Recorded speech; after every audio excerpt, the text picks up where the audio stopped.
Hello students, तो आज हम लोग देखने वाले हैं आपके बुक में जो कुछ प्रश्न दिए हुए हैं उनके उत्तरों को हम लोग जानने की कोशिश करेंगे और हम लोग समझने की भी कोशिश करेंगे। सिर्फ आपको याद करके नहीं लिख देना है, आपको इसको समझना भी है कि कैसे ये हुआ, क्या इस सवाल क्या है और सवाल का जवाब क्या है। तो आपके बुक में कुछ बहुत सारे क्वेश्चंस दिए रहते हैं, आप उनको देखो। आपके बुक से ही ये क्वेश्चंस लिया है मैंने। यदि लक्षण ए अलैंगिक प्रजनन वाली समष्टि में 10% सदस्यों में पाई जाती है तथा लक्षण बी उसी समष्टि के 7% जीवों में पाई जाती है, तो कौन सा लक्षण पहले उत्पन्न हुआ होगा। एक यहाँ पे सवाल आ रहा है कि दो लक्षण है, ए और बी लक्षण है।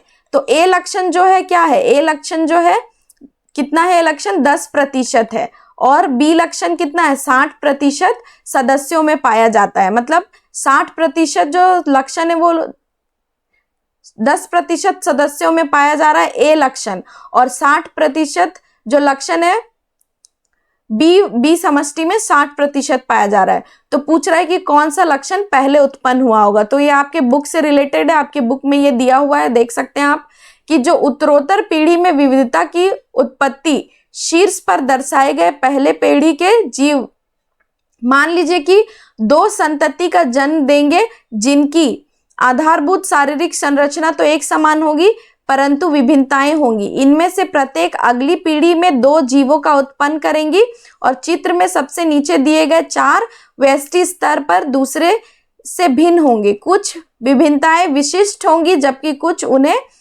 अपने जनक से प्राप्त हुई है जो स्वयं आपस में एक दूसरे से भिन्न थे। ठीक है, तो ये देखिए एक जीव है यहाँ पे और दो उन्होंने जन्म दिया। फिर एक जीव है, इसमें देख रहे रेड कलर का डिफरेंस आ गया और इसमें ग्रीन कलर का डिफरेंस आ गया। फिर सेकेंड जनरेशन जब इसका हुआ तो यहाँ पे देखिए रेड रेड, यहाँ पे पिंक, यहाँ पे भी अलग। तो यहाँ पे जब सवाल आपसे कर रहा है कि 60% है तो 60% मतलब ज्यादातर तो सिमिलर ही है ना। चेंजेस कितना आ रहा है, थोड़ा थोड़ा चेंजेस आ रहा है, धीरे धीरे चेंज हो रहा है ना। यहाँ देखिए ज्यादा चेंज हो गया है, तो जो धीरे धीरे चेंज हो रहा है इसका मतलब है इसमें आंसर में क्या बोल रहा है कि लक्षण बी पहले उत्पन्न हुआ होगा क्योंकि ये 60% है तथा पीढ़ी दर पीढ़ी लक्षण जो है किसी समष्टि की जनसंख्या संग्रहित होती है। मतलब धीरे धीरे चेंजेस आएगा और जनसंख्या क्या होती है, संग्रहित होती है। तो चेंजेस 10% क्या हो रहा है, वेरी कर रहा है, धीरे धीरे चेंजेस आ रहा है। तो 60% वाला चेंज जो है पहले हुआ होगा, धीरे धीरे ये बढ़ के ये भी कुछ और ज्यादा हो जाएगा। ठीक है, तो इससे ये पता चलता है कि जो लक्षण बी है वो पहले उत्पन्न हुआ होगा। ठीक है, सेकंड क्वेश्चन क्या कह रहा है, विभिन्नताओं से उत्पन्न होने वाले किसी स्पीसीज का अस्तित्व किस प्रकार बढ़ता है। तो अगर विभिन्नता होगी तो उसका जो ड्यूरेशन है वो लंबा होगा, ये हम लोगों ने पहले क्लासेस में भी डिस्कस किया है।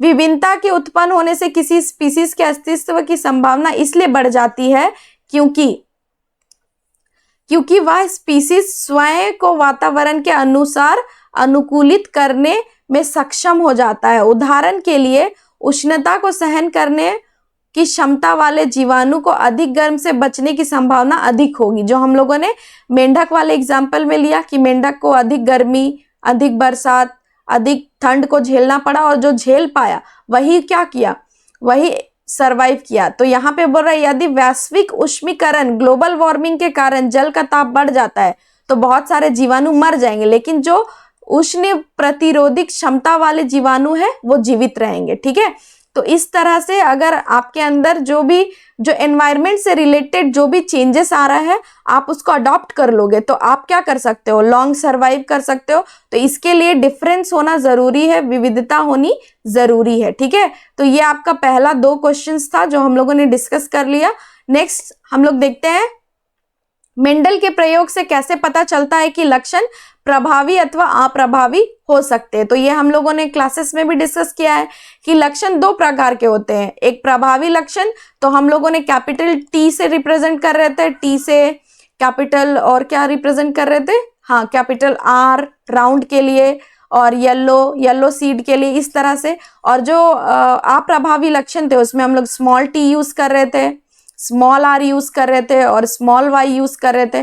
तो इस तरह से हम लोग यूज करके पता लगा रहे थे कि लक्षण जो है प्रभावी है या अप्रभावी है। ठीक है, तो यहाँ पे देखिए पहला क्वेश्चन, मेंडल के प्रयोग से क्या पता चलता है कि शुद्ध लंबे मटर के पौधे तथा शुद्ध बौने पौधे यहाँ पर शुद्ध इसलिए इस्तेमाल किया जा रहा है क्योंकि इसमें सिर्फ वो लंबा है या फिर सिर्फ वो बौना है, ठीक है।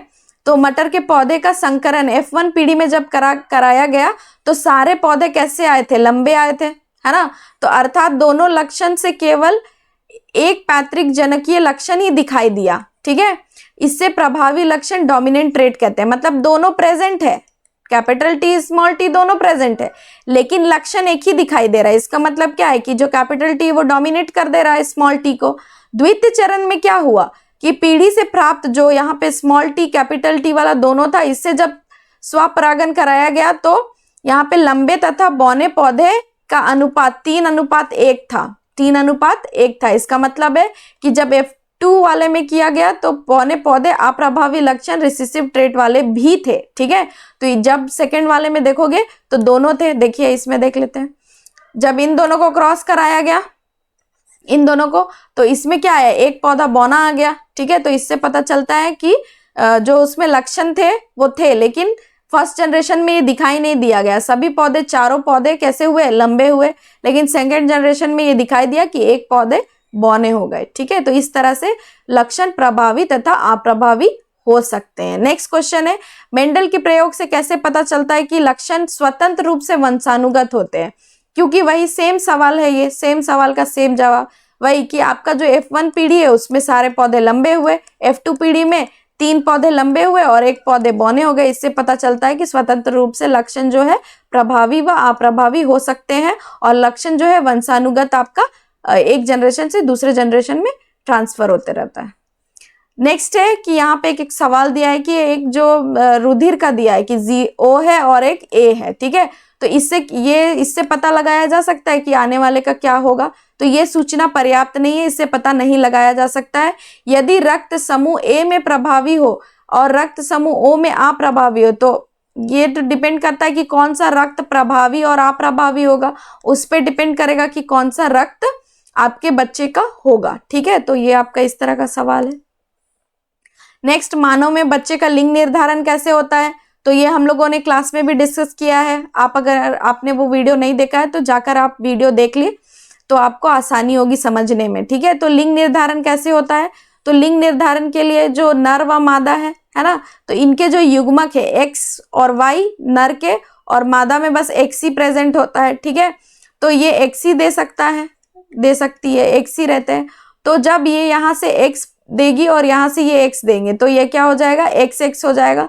ये Y देगा और ये X देगा तो XY हो जाएगा, मतलब नर और मादा। तो नर होने के लिए क्या चाहिए, X और Y दोनों होने चाहिए, और मादा अगर होना है तो उसके में XX प्रेजेंट होना चाहिए। इससे ये नर व मादा की स्थिति उत्पन्न होगी। इस तरह से लिंग निर्धारण होता है, ठीक है। ये आपके बुक में एकदम अच्छे से दिया हुआ है स्पष्ट रूप से कि गुणसूत्र आपके 22 होते हैं, ठीक है, सूत्र, लिंग सूत्र, और इसमें जो परंतु एक युग्मक जो है लिंग सूत्र कहलाता है, मतलब 22 + 1 तो आपका टोटल 23 हो जाएगा, ठीक है। इनकी संख्या 22 है ना। और जब इस x वाले XY वाला जो आपका है उसको मिला दोगे तो 23 टोटल नंबर ऑफ क्रोमोसोम, गुणसूत्र की संख्या कितनी होती है 23 इन पेयर, जोड़े में, ठीक है। और अगर इंडिविजुअली करोगे तो ये 46 हो जाएगा। इंडिविजुअल कितने होते हैं 46, ठीक है। तो जब एक बच्चे का लिंग निर्धारण होता है तो 23, फिर इसको आप डिवाइड कर दोगे तो 23 पेरेंट जो मदर है फीमेल है उससे आएगा और 23 फादर से आएगा, ठीक है। और फिर जाकर इस तरह से डीएनए यहाँ से ब्रेक डाउन होगा और हाफ मदर का होगा, हाफ फादर का होगा, और फिर मिलकर फिर से ये 23 इन पेयर बना देगा और 46 इंडिविजुअल बना देगा, ठीक है। तो इस तरह से आपका लिंग निर्धारण होता है, ठीक है। तो नेक्स्ट वीडियो में हम लोग देखने वाले हैं कुछ अभ्यास के प्रश्न, ठीक है। तो इस वीडियो में इतना ही। Thank you.